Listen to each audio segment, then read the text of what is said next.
નમસ્કાર મિત્રો સ્વાગત છે તમારું અમારી યુટ્યુબ ચેનલમાં।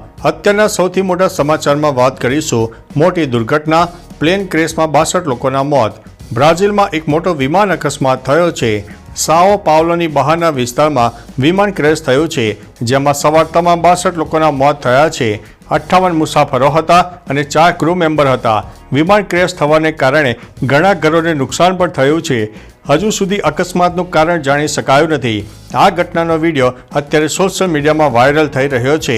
બ્રાઝિલના રાષ્ટ્રપતિ લુલા દા સિલ્વાએ આ અંગે અકસ્માત પર શોક વ્યક્ત કર્યો છે।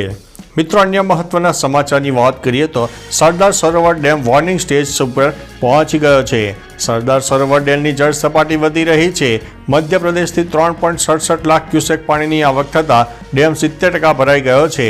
નર્મદામાં 28,464 ક્યુસેક પાણી છોડાયું છે। અંદાજિત 2-3 દિવસમાં 138.68 મીટરે પહોંચે તેવી શક્યતા દેખાઈ રહી છે। આ ઉપરાંત ઉપરવાસમાં સતત વરસાદના પગલે મધ્યપ્રદેશના ઇન્દિરા સાગર, ઓમકારેશ્વર સહિતના તમામ ડેમો પાણીથી છલોછલ ભરાઈ ગયા છે। મિત્રો, અન્ય મહત્વના સમાચારની વાત કરીએ તો પીએમ મોદીને જાનથી મારી નાખવાની ધમકી। દેશના પીએમ મોદીને જાનથી મારી નાખવાની ધમકી મળી છે। આ ધમકી સોશિયલ મીડિયા પ્લેટફોર્મ ઇન્સ્ટાગ્રામ દ્વારા આપવામાં આવી છે।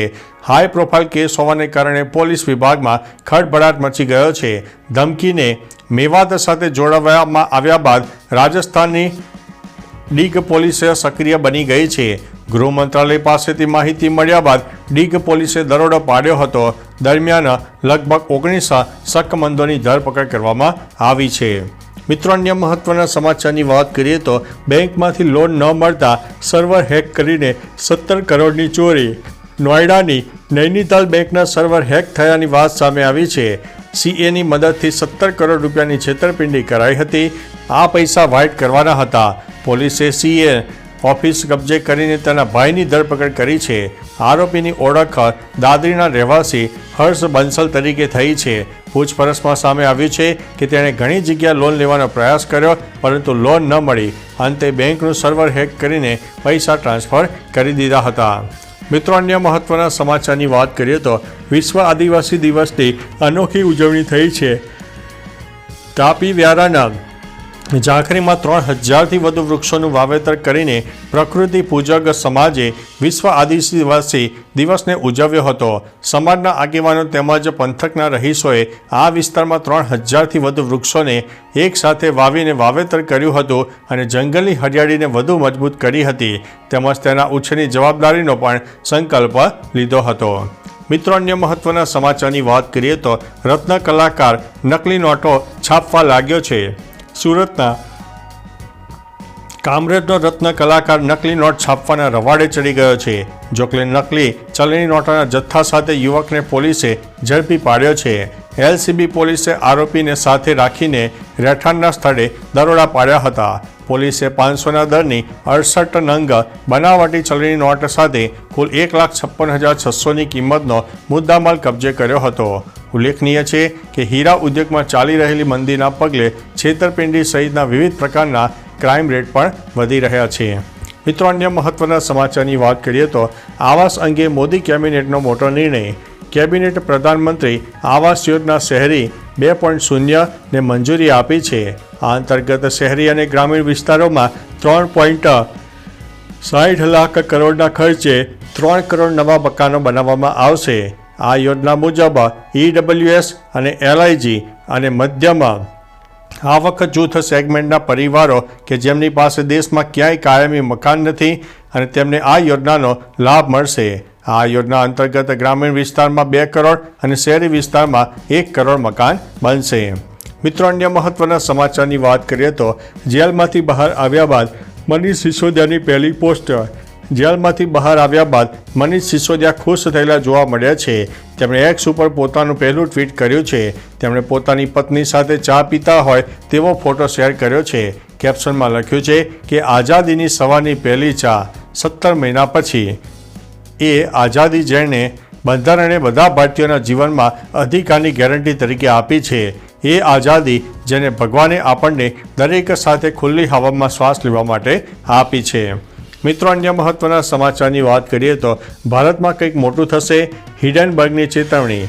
Something big soon in India. 10 ઓગસ્ટની સવારે એક્સ ઉપર પોસ્ટ કરીને લખ્યો હતો, જેમાં તેમણે લખ્યું છે કે ભારત માટે ટૂંક સમયમાં કંઈક મોટું થવાના એંધાણ છે. આ વખતે હિડનબર્ગના નિશાના પર કોણ છે તે પોસ્ટ પરથી જાણી શકાયું નથી, પરંતુ તેમની ચેતવણીથી શેર બજારમાં રોકાણકારોના જીવ અદ્ધર થઈ ગયા છે.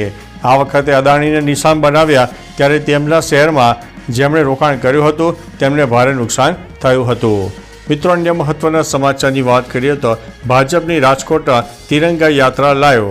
રાજકોટમાં ભાજપની તિરંગા યાત્રાનું આયોજન થયું હતું. સીએમ ભૂપેન્દ્રભાઈ પટેલ, કેન્દ્રીય મંત્રી જેપી નડ્ડા, CR પાટીલ અને ગૃહમંત્રી હર્ષ સંઘવી કાર્યક્રમ સ્થળે પહોંચી ગયા હતા. રાજકોટ શહેર દેશભક્તિના રંગોમાં રંગાયું હતું. મોટી સંખ્યામાં સ્કૂલ અને કોલેજના વિદ્યાર્થીઓ અને રાજકોટના લોકો આ તિરંગા યાત્રામાં જોડાયા હતા. તમામ લોકોના હાથમાં રાષ્ટ્રધ્વજ સાથે દેશભક્તિનો રંગ પણ જોવા મળ્યો છે. મિત્રો, અન્ય મહત્વના સમાચારની વાત કરીએ તો માલદીવ સાથેના સંબંધો પર વિદેશ મંત્રીનું મોટું નિવેદન. ભારત અને માલદીવ વચ્ચેના સંબંધોમાં રહેલી ખટાશ હવે અમુક હદે દૂર થવા લાગી છે. માલદીવ સાથેના સંબંધો પર વિદેશ મંત્રીએ જવાબ આપ્યો છે કે એસ જયશંકરે કહ્યું છે કે માલદીવ સાથે ભારતની ભાગીદારી એકબીજાના કલ્યાણ અને હિત માટે સાથે મળીને કામ કરવાની ઈચ્છા પર આધારિત છે. તેમણે કહ્યું છે કે PM મોદીના શબ્દોમાં ભારત માટે પડોશીઓ પ્રાથમિકતા છે અને પડોશીઓમાં માલદીવ પ્રાથમિકતા છે. મિત્રો, અન્ય મહત્વના સમાચારની વાત કરીએ તો કેમ્પસમાં ધાર્મિક પ્રવૃત્તિઓ ન થવી જોઈએ. કેમ્પસમાં ધાર્મિક પ્રવૃત્તિ ન થવી જોઈએ. વર્ગખંડની અંદર ચહેરો ઢાંકવાની છૂટ નથી. સુપ્રીમ કોર્ટે મુંબઈની એક ખાનગી કોલેજની સૂચનાઓ પર આંશિક પ્રતિબંધ મૂક્યો છે.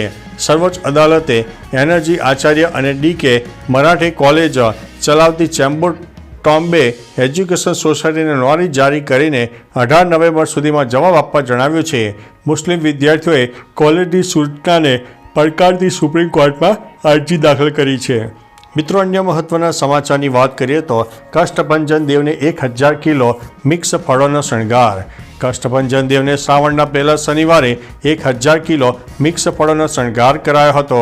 દાદાના સિંહાસને ફળોનો શણગાર કરતા 6 સંતો, પાર્ષદ અને ભક્તોને 4 કલાકનો સમય લાગ્યો હતો. ઉલ્લેખનીય છે કે સવારે મંગળા આરતી પરમ પૂજ્ય શાસ્ત્રી સ્વામી હરિપ્રકાશ દાસજી તથા શણગાર આરતી કોઠારી વિવેક સાગર સ્વામીએ કર્યું હતું. મોટી સંખ્યામાં ભક્તોએ દાદાના વિશેષ દર્શનનો લાભ લીધો હતો. તો ચાલો મિત્રો, ફરીથી દેશ અને દુનિયાના સુપરફાસ્ટ સમાચાર લઈને મળતા રહીશો. ત્યાં સુધી અમને રજા આપશો. નમસ્તે.